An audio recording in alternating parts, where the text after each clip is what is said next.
All right. I just want to say, if I can, if I may, thank you for the board for voting to make me chair. I appreciate that, and I promise to uphold my duties as well as I can.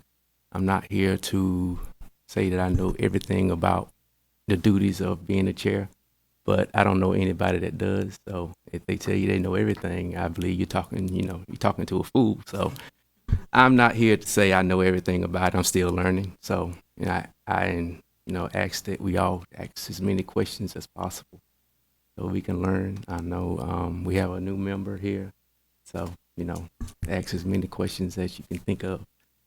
Um, with that being said, I like co-chair like to say anything. I'm glad to be nominated or appointed co-chair. So try to support Myron and the rest of the board and our fine town staff here. All right, we'll call to order the recognition of a quorum. We have four, so and we will start with the pledge of allegiance. Pledge allegiance to the flag of the United States of America, to the republic which it stands, one nation, under God, indivisible, with liberty and justice for all. Father God, thank you for another meeting. Thank you for the participants here. Watch over our meeting and protect the town of Andrew. Pray that we come up with new ideas and new plans to help the town and the citizens of Andrew. Amen. All right. Approval of February the 13th, 2014 planning board minutes. Do we have a motion to approve the minutes? I'll make a motion to approve the minutes. We have a motion to approve the minutes. All in favor, raise your right hand. It's unanimous. Consideration of the agenda. Has everyone had a chance to look over the agenda? We have a motion to approve the agenda. I make a motion that we approve the agenda as written. All those in favor, raise your right hand. It is approved. New business, we have none. Old business, we're discussing the ordinance of amendments to address multifamily and PUDs. This is a discussion to update the zoning and ordinance to meet the goals of new comprehensive plan. Somewhat. Okay. Yeah. Is it the purpose of this discussion is to keep and tell of the growth of Andrew? It is definitely the purpose of this discussion is Okay. to talk about growth. Yes. All right. All right. All right. All right. Well, thank you, Chair, members of the board.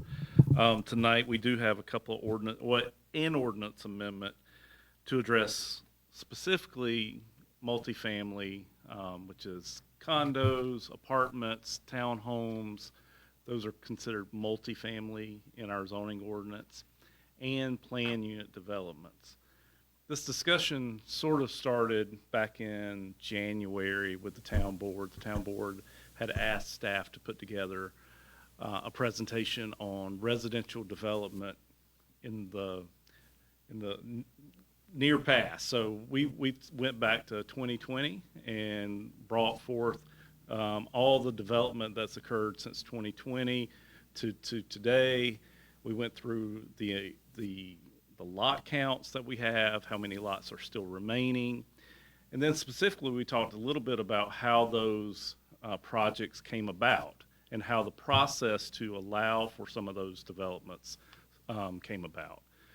And what we found in our analysis is that some of the more recent developments had taken advantage of our ordinance that allow for plan unit developments to be able to be approved, to be reviewed and approved by the Board of Adjustment for very small lots, 5,000 square foot lots, 6,000 square foot lots, when in fact the zoning of that parcel was R30. Typically, when you see a zoning map and you see R30, that would mean 30,000 square foot lots, which is very low density. 43,560, that's an acre of land, so 30,000 square feet is almost 3/4 of an acre. So what is occurring in these plan unit developments is that developers are coming to the town with a plan that shows streets and lots, and they're asking the board for sort of their own zoning on that particular project and that development.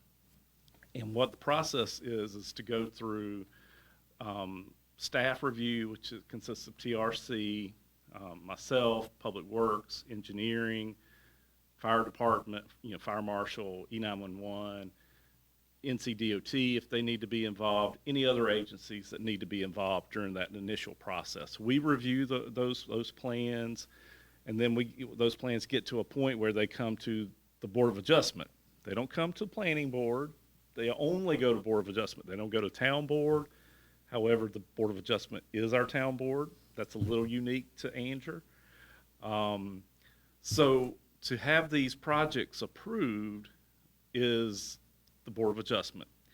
Something we talked about last month was how the Board of Adjustment and special use projects are approved, and that's through a quasi-judicial process, which really is regimented into factual testimony given to the Board of Adjustment in this type of meeting that we're in tonight. And what that does is that there has to be witnesses, expert testimony given on a certain topic, usually traffic or environmental or real estate matters, and that factual information is what the Board of Adjustment makes their decision on. And so in the past, the Board of Adjustment heard developers make their case on projects, and the Board of Adjustment at the time said yes to projects. And that was totally okay. But when you go a little bit further down in the analysis, not only were some of these areas designated from a zoning standpoint of R30, they may have been even designated at a higher level in our land use plan, which is the vision of the town, how the town's going to grow, as medium density or even low density developments, where in fact these projects are high density. Anything that's going to be R6 type lots and townhomes, that typically leads you to a high density development. So the board, as it consists of today, asked staff to look at the processes of how a project would go through the review and come back to them with some suggested changes on how do we sort of have a different process. So part of going through the analysis is bringing some discussion to you all for a recommendation to the town board. Our zoning ordinance currently has what we consider to be conventional zoning districts, and so tonight we're going to talk about conditional zoning. Conditional zoning is a legislative process. That's different than the quasi-judicial process that we talked about with the Board of Adjustment. It's a legislative process in which the applicant proposes and the local government considers a map amendment that includes conditions. Conventional zoning map amendments change the zoning district applicable to a piece of property but do not include any standards beyond base standards of zoning ordinance. A conditional zoning allows the local government, that would be the town board, and the applicant to agree on additional conditions that may be appropriate for a particular project within the context of a legislative rezoning. So there are different types of zoning districts, and this is the general statutes for North Carolina, 160D 703, and it tells the jurisdictions of the state, the towns, counties, municipalities, what types of zoning districts are allowed in the state of North Carolina. And so there's 5.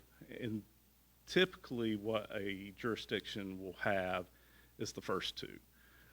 Conventional zoning districts are by far the most,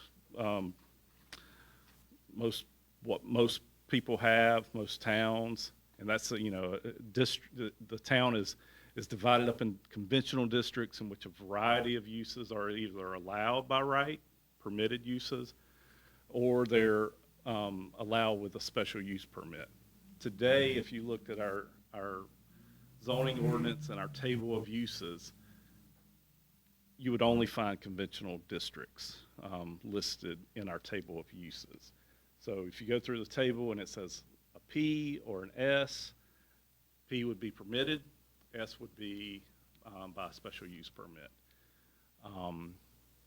Our ordinance does speak to conditional districts, and in fact, we have had some conditional zoning. You may have all been present for a rezoning that was a conditional rezoning, that a developer came in and had a 10 or 12 zoning conditions that went with the land. And so we've had some of those before. So our ordinance does speak to conditional districts, and that's where a site plan or individualized development conditions are imposed, and that's through the legislative process. A couple of the other districts that are out there, form-based districts. We do have overlay districts in the town, which are more for watershed protection. So we do have a couple of overlay districts. And then if you have a district that's allowed by a charter from the state. But for the most part, the first 2 are for most towns and counties are going to be the ones that you'll find in their zoning ordinance.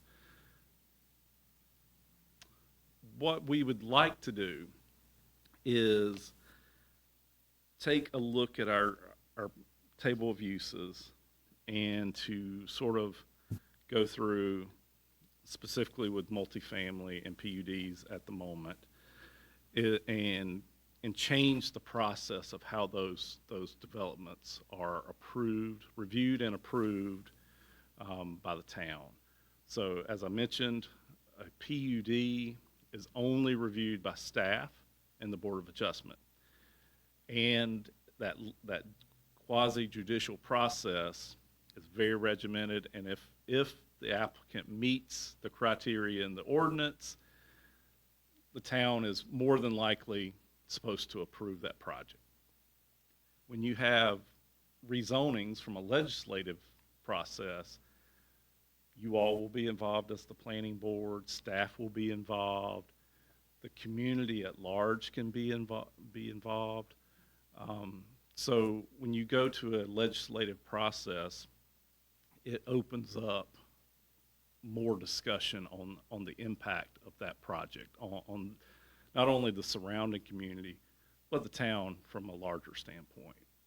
So we've had a couple of recent projects that have went through a PUD process where the Board of Adjustment has had to make some determinations based off of the evidence that they've seen in front of them, and they really weren't able to hear from the public and opinions about the impact of that particular development or developments.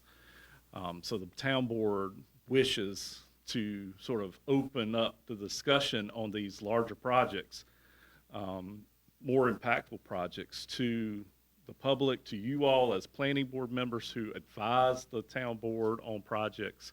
They would like for the process to be open a little bit.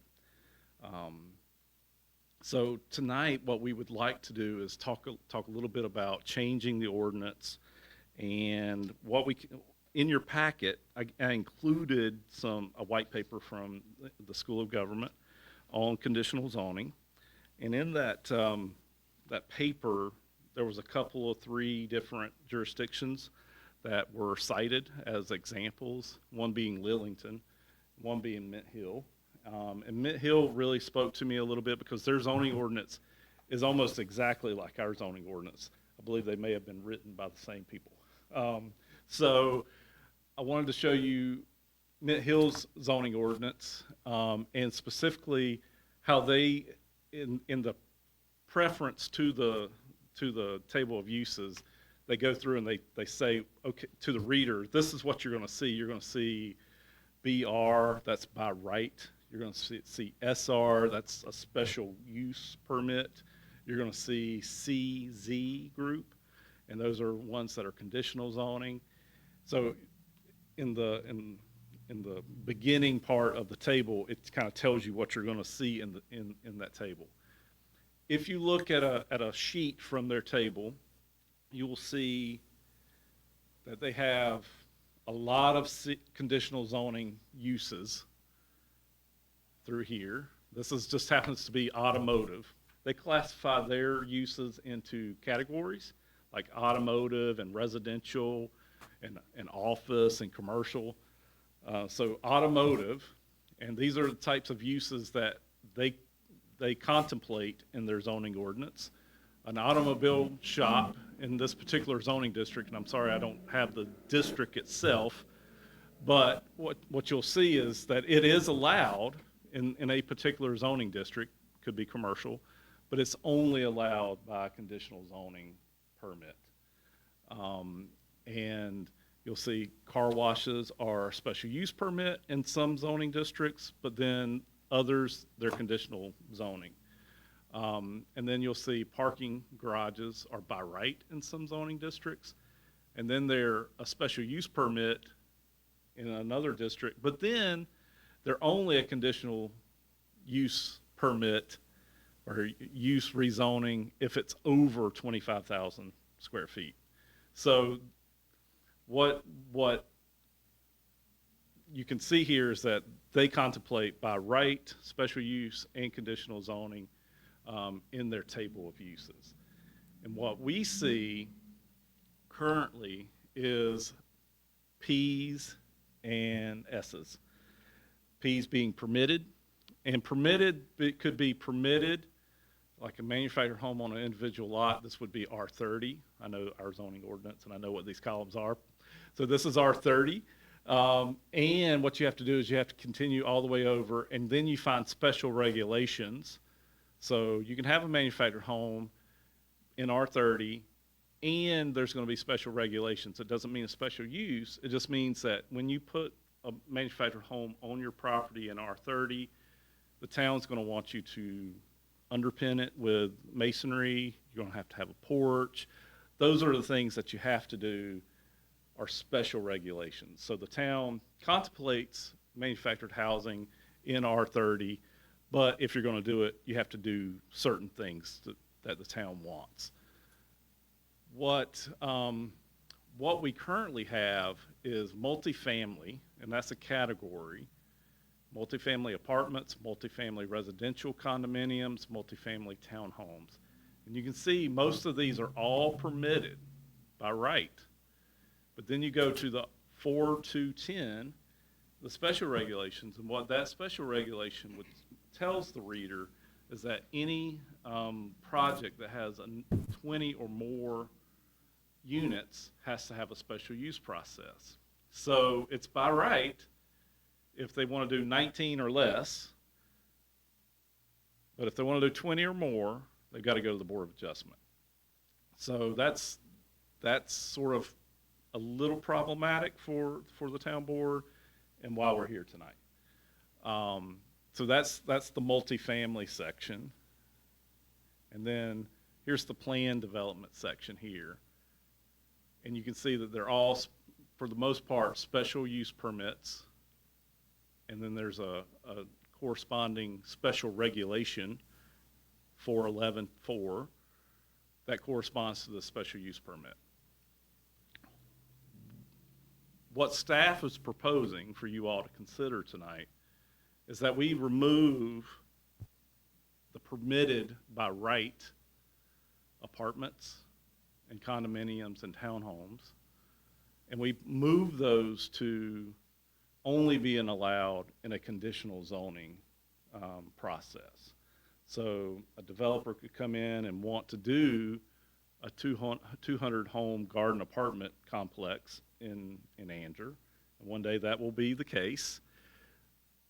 Instead of going to the Board of Adjustment for that special use permit and being very regimented in the board's review of that permit request, the town staff is sort of saying, no, let's change the process and utilize something that the state allows for the town to use to open up that discussion of that project to you all as a planning board group and to the town residents and citizens that live here on the impact of what that development may have. So that's what a conditional zoning process would have. That's the effect of changing from a P to a CZ. What we will do, if you all want to move forward with a conditional zoning, is we will keep these special regulations, but they will move to a new category that is conditional zoning districts, and it'll start listing uses, and these will become the minimum criteria in that townhome community. You have to do this, and the town and you all can do other conditions. So we'll have baseline conditions that they have to meet and things that they have to produce for you all to consider.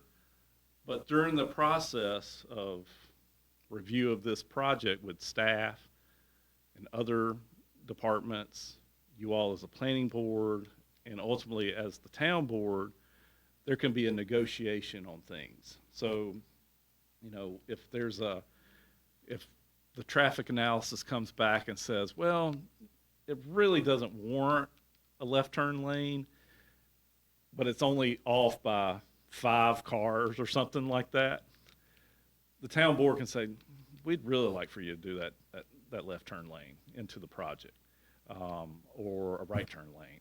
And the developer can say, okay, I can do that. And they have to consent to the conditions, but it is a more fluid negotiation between staff and you all as planning board members and the town board. Whereas now, if the developer meets the conditions that are outlined in 4210, town is more than likely to approve that permit request. So What we get stuck with it basically is the bottom line. If they hit certain marks under the PUD, we don't get a chance to say, well, we would really like you to add this. They don't have to necessarily. That's Whereas right. This would allow us that kind of input. It would, and I think that's where, you know, the town at one point was in a position to, we wanted development to come, so we wanted to make ordinances that encourage development.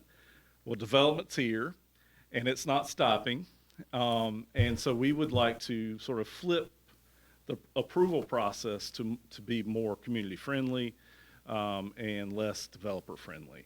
Developers can still get what they want. It just the process is open to a fuller discussion amongst the community, and not necessarily amongst attorneys and the Board of Adjustment.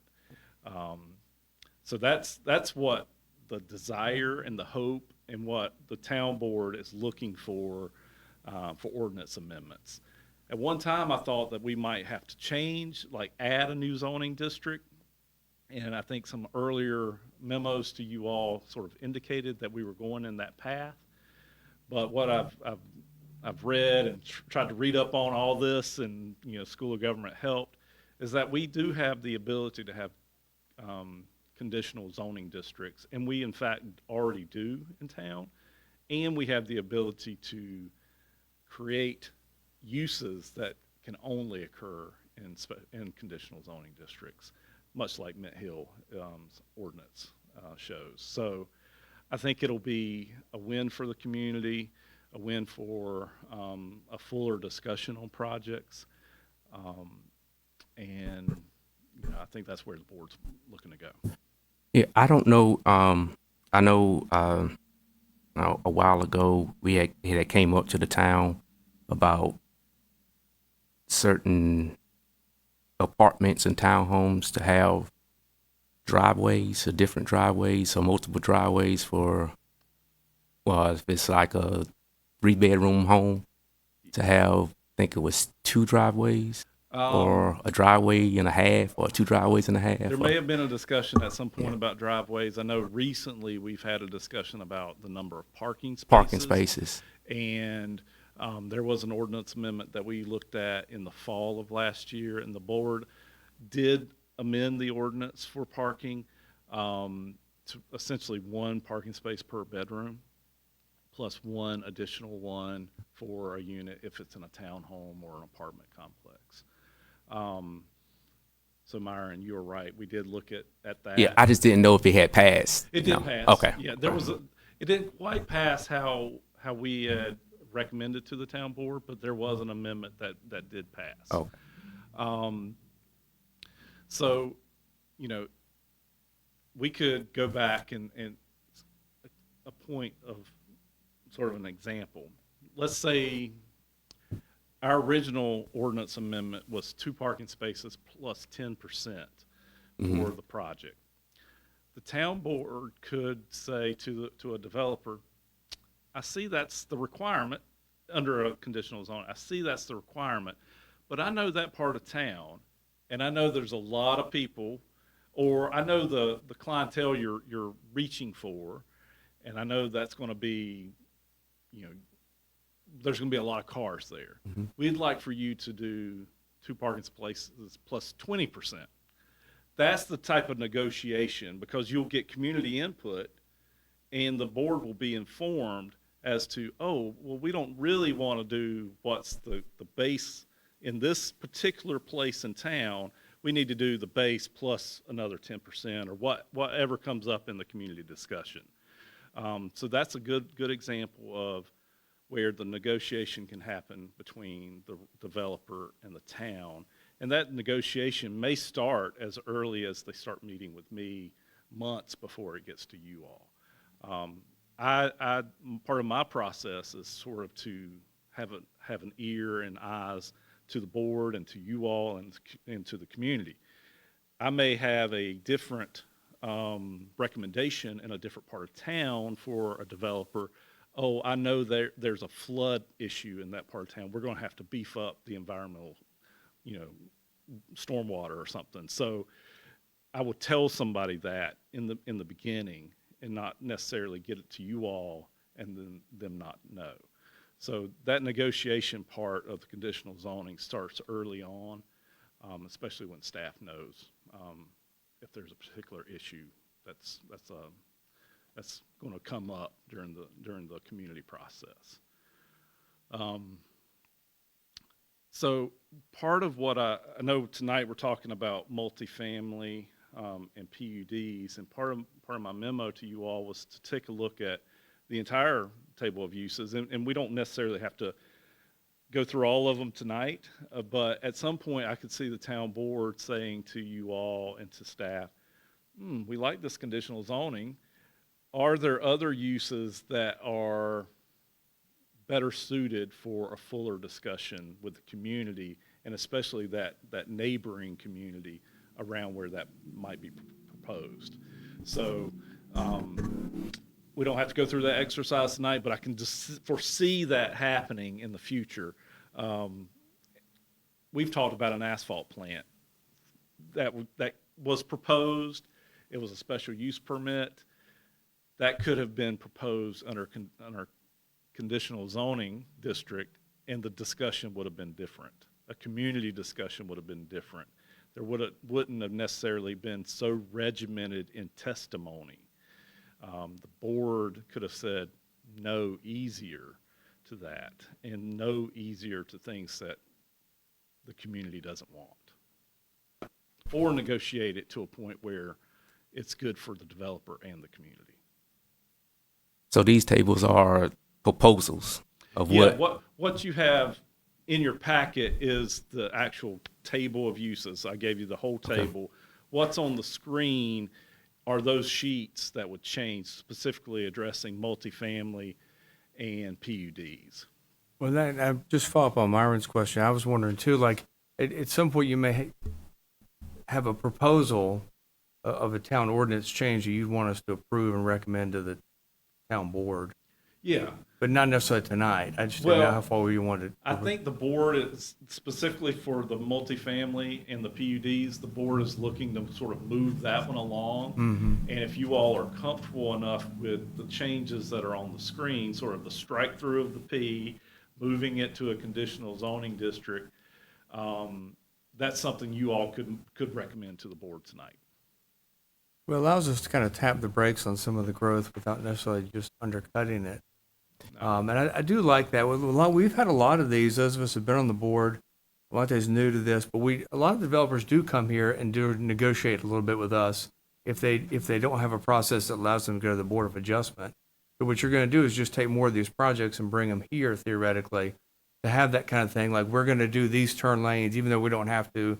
And we might say to ourselves, we'd like another turn lane on the other side of the road too. Right. That kind of thing. So I think it's a positive step in the right direction. And yeah, I think it would be helpful to do that. One of the easier things that I know come through negotiation is extra landscaping, Yeah. especially when it's adjacent to already developed land, homes. That's a pretty standard condition where the ordinance might call for like a type A, you all might 15-foot buffer. We may say, no, it needs to be a type B and a 20-foot buffer or something like that. That's the type of negotiation that becomes with a conditional zoning district. Otherwise, the developer's going to say, I'm meeting your standards, I'd like my permit, and the town doesn't really have a lot to negotiate on. Yeah, I like what are the pros and cons of what we would discuss about the conditional and conventional proposal? Again, I think the pros, definitely we've talked about opening it up for a fuller community discussion on a particular project that might be impactful to a neighborhood or the community at large. The con from changing from a permitted use or a special use permit when it's over 20 units is, from a developer standpoint, it's a little unknown because they like to see on paper, oh, if I check these boxes, I'm going to get my permit.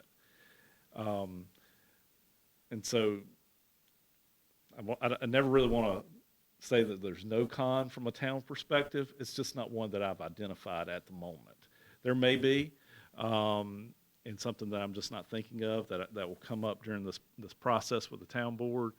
But I believe I think a con could be this. A developer says, I can meet all these criteria. I would like to be an Anger. I'd like to develop an Anger. I know what I have to do. When it leaves it open a little bit and there's negotiation, they don't know what Anger may request, and so their risk goes up, and so they may look at Anger a little bit harder when they're thinking about developing either in town here or in the county or Fuquay or wherever. They may have to say, the risk kind of goes up a little bit, and it doesn't necessarily go up to where they want to develop in Anger. It's just that today they have 10 criteria. They can check all those boxes. They get a permit. That's for them, the risk is manageable. When you start putting in things like for negotiation and community being a part of the process, their risk goes up. So again, it's more risk, more con for a developer. For Town of Anger, it may be just a little less development, but better development, a more negotiated development that fits the community a little bit better. Yeah, to piggyback on what Robert talked about, the growth of Andrew not growing too fast, because I have been, I don't know if you can indeed. I'm going to say, I've been to meetings, the commissioners' meetings about the growth of Andrew Yeah. and bringing things to Andrew, developers coming to Andrew. Right. And, some say it's growing too fast and some say it's not growing fast enough. Right. So they move here so they can get away from all the hustle and bustle of, big city life. And, a lot of developers coming here to put up houses and Right. a lot of people coming in and out, the traffic, about the bypass and, how. But if I guess if we would discuss changing or updating, I don't know, changing or updating the conventional or So we'd be going from Will we specifically cha- in the multifamily. Okay, and multifamily. PUDs, we're sort of going away from the conventional zoning Okay. district. And we're placing those in a conditional Oh, zoning gotcha. district. Okay, all right. That'd be the proposal tonight, then. That would be, for those particular, for multifamily and PUDs. Again, there may be other uses that when we have time to go through, and we may say, well, we don't really want a cemetery in R10 development or R6 development. That might need to go into a conditional zoning district. It may be appropriate in a location that's zoned R10. It just shouldn't be by right or by a special use permit. So there may be things that we want to look at in the future and discuss, and especially since we're sort of missing a few people, I'd hate to sort of go through the list Right. and not hear a fuller discussion on other uses.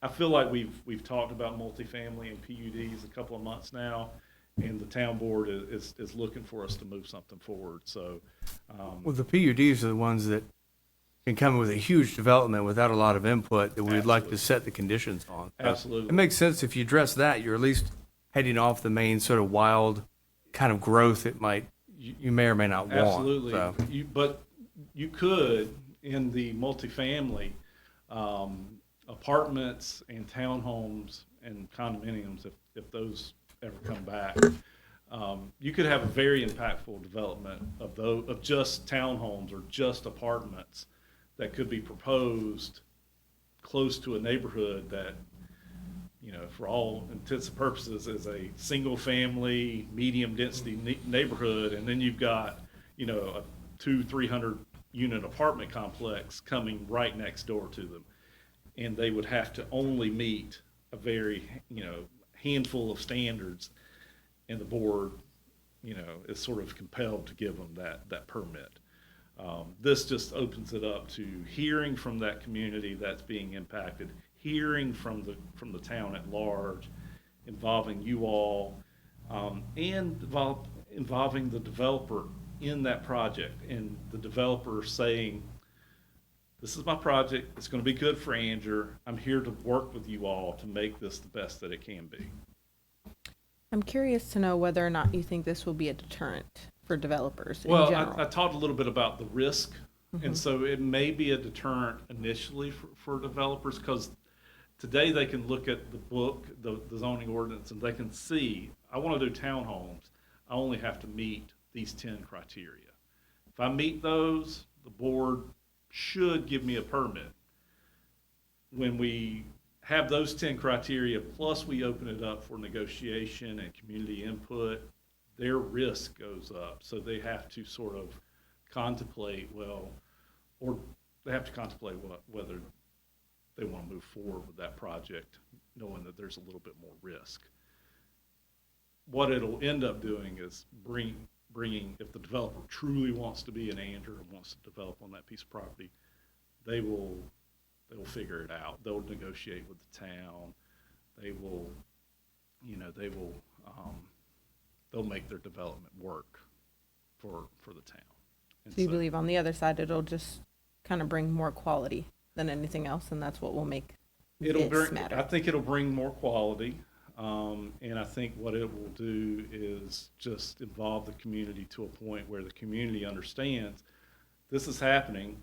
I had a chance to have a say, and I said my piece. Oh, and I got something out of the deal, because I may have not gotten everything, because Some people may not want it to happen at all, but you know, I had a chance to have a say. Right now, in a special use process, the community at large doesn't really have a say. You have to have factual, expert witness testimony. You know, a neighborhood doesn't have that. A neighbor of a project doesn't necessarily always have that.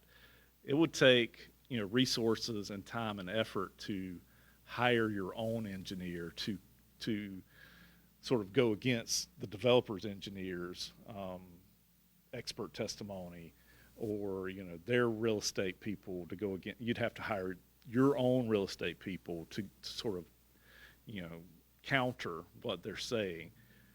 That's the issue with a special use permit in a community discussion. This conditional zoning allows for a fuller community discussion. Unless it's like a local neighborhood and the HOA puts up money to have expert witnesses testify, they really can't bring in the proper input against a special use. It would be, you know, definitely a neighborhood has more resources than an individual property owner. So that's more likely to happen, that a HOA might step in and assist with sort of coming up with their own testimony. I do have one question, and it's a hypothetical, and if you can't answer it or something, just let me know. But I was thinking just a minute ago, so let's say hypothetically, you know, this goes into effect, you know, these proposed changes. So somebody comes to the town and wants to do multifamily residential apartments in a conditional zoning situation in the future, potentially. Could the town board or the planning board, recommend or the town board approve or ask for like some type of commercial be attached to it? Is that, if it works with zoning and if it works with potentially like the land use plan? Yeah, potentially. Depends on where it is in town, how much land they have. That might be kind of a longer conversation, right? If it ever. So yeah, that's where a plan unit development we'd sort of steer them to that, because we would like for you to have a master plan for this 50 acres of land, and we're okay with you doing some multifamily, higher density, but we would like some commercial or industrial space. That's what a planned unit development truly. That's a good planned development. You know, what we've gotten, can't say that those weren't good planned unit developments, but they were just different. They just really kind of got us smaller lots and townhomes in the same type of residential setting. So moving forward, a planned development is where we would sort of lead that developer, especially along the bypass where we're going to have new development happening out there. We're going to want higher densities, and we're going to want commercial and industry space out there. Well, then this would give us the option in a conditional plan PUD to say that. Yeah, theoretically. absolutely. Stuff. Yeah, Yep. I think it falls right in with what, we're looking at. Yeah. You all as a planning board can say, we have a different vision for this part of town, and this somewhat meets the vision, but we'd like for you all to do something different. Again, hopefully I'm doing my job well, and the developer already knows that you all aren't really saying to that developer anything different than what I'm telling them in the beginning. But you all can say, if it comes to you all, this is good, or gosh, you're only doing 5,000 square foot building for a commercial. We'd like for you to do 20,000 square feet. We think this area of town needs a little bit more commercial. So you all can work through with that developer on that plan development to say, can we get a little bit more commercial, maybe lower the density a little bit, and the developer can either say yes or no to that.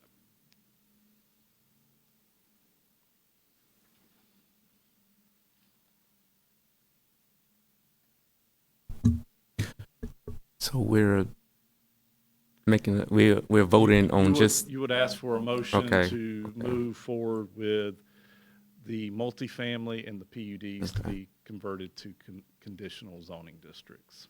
That would be the motion. okay. I have a motion to move forward on the multifamily and PUDs. I'll make that motion to move forward with the proposal here tonight for the multifamily and the PUD developments to be considered by the town board as conditional, put in a conditional Mhm. district or That's right. All right, we have a motion to move forward. All those in favor, raise your right hand. All right. Unanimous. Well, thank you, board. So that really takes care of our discussion tonight. As I've mentioned, I can see the board thanking you all and saying, yes, this is exactly where we want to go. But I can see us being tasked in the future to looking at the entire list of uses that we have and saying, do we really want a concrete plant that, or an asphalt plant that might be able to come to the board and ask for a permit? Why don't we move those things to somewhere else? Or there may, I think one of the uses is a correctional institution, like a prison. We might not want that to be a special use permit. Yeah, I was going to ask, are we going to go through this table At some point and in vote time- on this? At some point in time, I would like for the board, and this is where we don't have everybody here tonight, I'd like for us to go through an exercise and say, is this what we envision as being permitted by right? Or should it move to a conditional zoning district? Or is it okay being a special use permit? So we're going to do that exercise. I think that exercise is better when we have a fuller group. Yeah. And you all have a little bit more time to contemplate that. Because I was reading through the table and I was like, I had never seen this in Andrew. So, Right. Well, so the town, as most places, you have to contemplate what uses may come to town. mhm. And so you sort of put in your table of uses. This might be what comes to Anger. Maybe it doesn't. Maybe it does. Yeah. Um, I did but see hotels and motels. we could. So. At some point in time, we could have could use that. some of those, maybe. Yeah. Yeah. Yeah. So yeah, I think we will take a look at that. I know at our next board meeting there will be another ordinance amendment that will be coming to you all. So that may be a good time to kind of start going through the table of uses. Maybe not making a full recommendation, but we can go through the table of uses, especially if we have more members here tonight or Okay. here at that time. Is that future looking at the table, is that something that you can initiate from your office? Mhm. Just Yeah. looking at it in its entirety, and it doesn't have to be like a board recommended thing or Yeah, I mean, spearheaded I thing. will go through and sort of highlight the ones I think we should look at. And That then sounds there may good. be other ones that you all want to say, no, I think we need to look at that one too, because that one I wouldn't necessarily want as a special use permit in next to me or something like that. So, yeah, Sam, we're going to take a look at that. All right. All right. Do we have a motion to adjourn? I'll make the motion that we adjourn the meeting. In the meantime, in between time, stay safe.